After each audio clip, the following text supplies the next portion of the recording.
I'm here to talk about a subject that a few years ago was not even on my radar, and that I certainly never imagined I would write a couple of books about.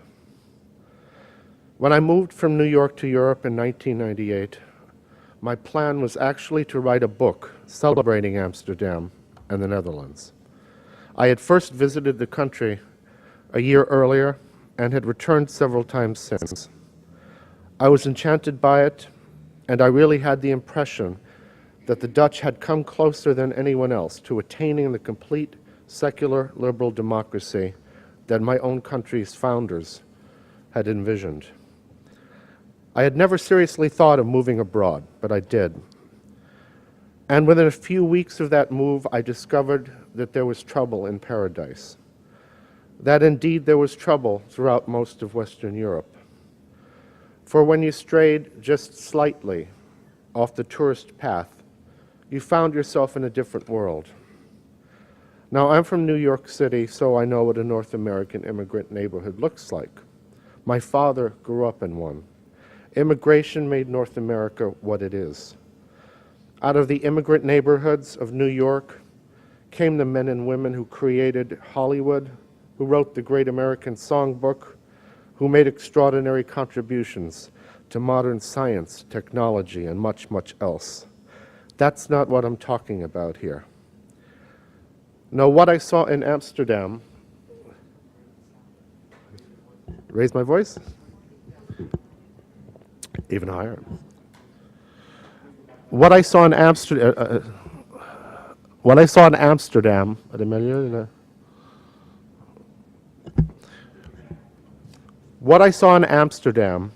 and would later see in one European city after another were not temporary immigrant neighborhoods from which young people would move on to become well-integrated members of mainstream society, and some of whom would make extraordinary contributions to tomorrow's Europe. What I saw were steadily growing enclaves in which Muslim families had lived for 2 or 3 generations, where living on the dole had become a family tradition, where young people born in Europe to parents who had been born in Europe could barely speak the language of the country they'd been born in, and where everyone, to a remarkable extent, was subject to 7th century Islamic law. Paradoxically, people who had come to Europe as refugees vacationed frequently in the countries they had supposedly fled. Many of them even maintained homes in their countries of origin.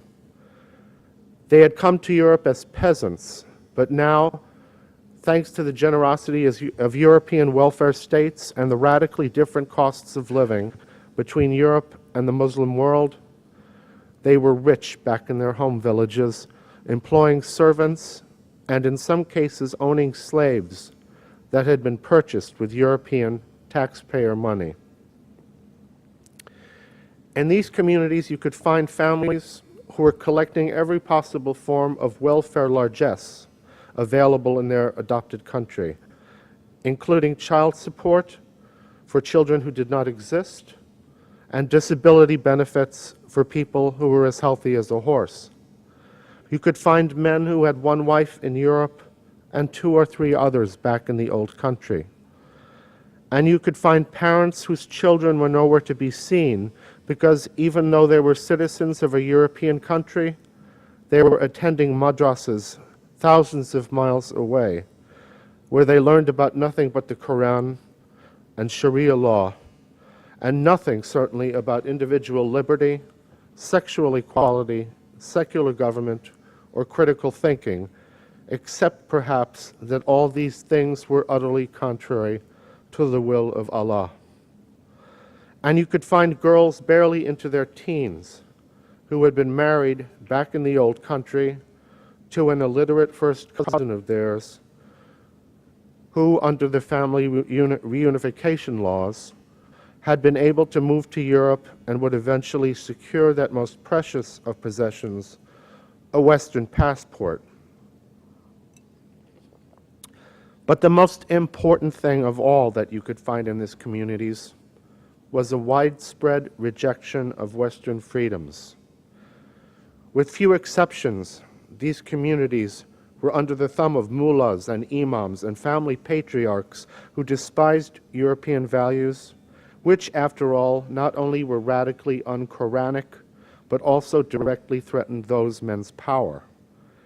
They despised European women who lived their own lives, who pursued careers of their own choosing, and who dressed however they pleased. They found outrageous the idea of gay people being allowed to live their lives undisturbed. European authorities had given these people an assortment of generous benefits that went far beyond anything in human history, but they hadn't realized that the greatest thing they had to offer immigrants was freedom itself, and they hadn't realized either that while immigrants who thirsted for freedom were the best assets that a free country could have, immigrants who did not want freedom, who in fact despised freedom, could be a terrible deficit and even a danger to that freedom. And the unfortunate fact was that Western Europe had indeed taken in millions of immigrants whose religion did teach them to despise freedom of speech, whose faith not only frowned on freedom of religion, but punished apostasy by death, and whose religion rejected equality of the sexes in 1,000 ways, both large and small. Freedom. This was the infinitely precious thing that Western Europe had to offer immigrants.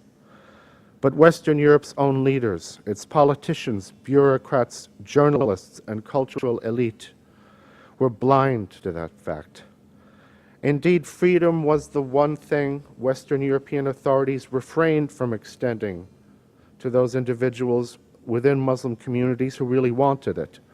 On the contrary, instead of recognizing freedom as a universal value and as a precious, hard-won legacy that it was their duty to protect and preserve for future generations, the Western European establishment encouraged the development within their borders of insular patriarchal communities that preserved, as if in amber, an assortment of profoundly illiberal practices, prohibitions, and power structures, all of them enforced by the most extreme and reactionary members of those communities. How could this be? What had happened? What had happened was this: Islam, a comprehensive, all-encompassing ideology which insists on its own supremacy and which impresses upon its adherents their obligation to perform acts of jihad, whereby the faith may be spread to every corner of the world. Islam had met this distinctively Western phenomenon known as multiculturalism, which, rather than seeking to spread the values of the Enlightenment to everyone, encourages its adherents to respect any non-Western culture, no matter how unfree, how undemocratic, and how unenlightened. Islam had met multiculturalism, and the world would never be the same again. I should immediately point out here that when I use the word multiculturalism, I'm not speaking of melting pot diversity. Multiculturalism of the kind that I'm speaking of is the opposite of the melting pot. It rejects the melting pot. It doesn't mean caring whether individuals with non-Western backgrounds enjoy the liberties we do. It means exalting non-Western groups, treating the rules by which they live, however oppressive, as sacrosanct, and either refusing to notice their lack of individual freedom, or pretending that there is no such thing as freedom, or, alternatively, asserting that while freedom is fine for us as Westerners, a lack of freedom is just as good for them